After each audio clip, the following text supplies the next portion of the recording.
എഴുത്തുകാരന്റെ അനുമതിയില്ലാത്ത ആത്മകഥ പുറത്ത് വിട്ടത് ഇ.പി. ജയരാജനെ അപമാനിക്കുന്നത് എന്ന് ഹൈക്കോടതി നിലപാട് സ്വീകരിക്കുന്നു, പരാമർശം നടത്തിയിരിക്കുന്നു. എഴുത്തുകാരന്റെ അനുമതിയില്ലാതെ എങ്ങനെയാണ് പുസ്തകം പ്രസിദ്ധീകരിക്കുന്നത് എന്നും ഹൈക്കോടതി ചോദിക്കുന്നുണ്ട്.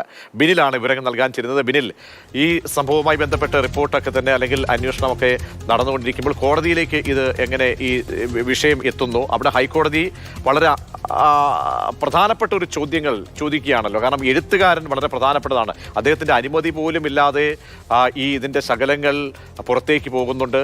പിന്നീട് പേര് പോലും ഈ പ്രസാധകരുടെ അവരെ പ്രതികൂട്ടിലാക്കുന്ന തരത്തിലേക്ക് ഈ എഴുത്തുകാരൻ അറിയാതെ പോകുന്നു എന്നടക്കം ഗൗരവത്തോടുകൂടി കോടതി പരാമർശിക്കുകയാണോ?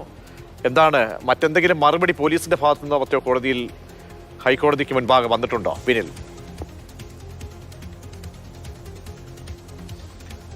പ്രതീക്ഷ, ഇതിൽ DC ബുക്സിന്റെ മുൻ ജീവനക്കാരനായ AV ശ്രീകുമാറാണ് ഹൈക്കോടതിയിൽ മുൻകൂർ ജാമ്യ ഹർജിയുമായി എത്തിയത്. കാരണം ശ്രീകുമാറാണ് ഇപ്പോൾ ഈ ആത്മകഥ പുറത്തു വന്നതുമായി ബന്ധപ്പെട്ട കേസിൽ പ്രതി ചേർക്കപ്പെട്ടിരിക്കുന്നത്.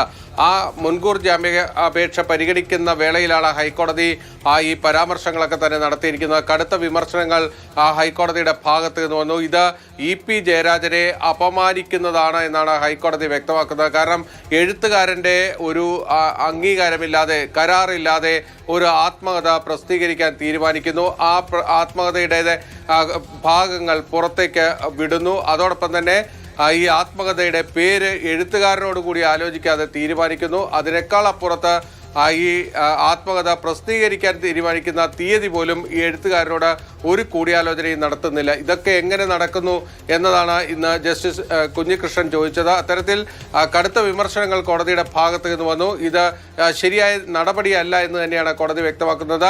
ഉപതെരഞ്ഞെടുപ്പിന് 2 ദിവസം മുൻപ് ഇ.പി. ജയരാജനെ അപമാനിക്കുന്നതിന് വേണ്ടിയാണ് ഈ ആത്മകഥയുടെ ഭാഗങ്ങൾ പുറത്തേക്ക് വിട്ടത്, ഇത് പ്രസിദ്ധീകരിക്കുന്ന തീയതി പ്രഖ്യാപിച്ചത് എന്ന് തന്നെയാണ് കോടതി പറയുന്നത്. കാരണം AV ശ്രീകുമാറിന്റെ ജാമ്യ ഹർജിയിൽ തന്നെ കൃത്യമായും താനൊരു ജീവനക്കാരൻ മാത്രമാണ്.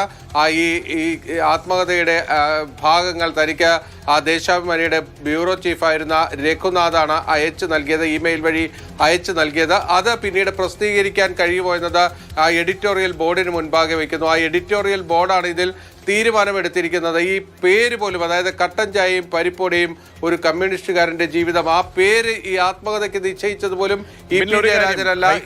ഇങ്ങനെ ഒരു സംശയം ഉയർത്തിയ സാഹചര്യത്തിൽ, കാരണം ഒരു മുൻകൂർ ജാമ്യ അപേക്ഷയുമായി ബന്ധപ്പെട്ടാണെങ്കിലും കുറച്ചുകൂടി കടന്നുള്ള ഒരു ചോദ്യങ്ങളാണ് ഹൈക്കോടതി ഉന്നയിക്കുന്നത്. അങ്ങനെയെങ്കിൽ ഇവിടെ പ്രസാധകൻ ആരോപണ നിഴലിലാണ്. അദ്ദേഹത്തിന് ഇത് ദൂരീകരിക്കുന്ന തരത്തിലേക്കുള്ള എന്തെങ്കിലും ഒരു മൊഴി നൽകാനോ ഒന്നും കഴിഞ്ഞിട്ടില്ല ഇതുവരെ എന്നുള്ളതും വ്യക്തമാണ്.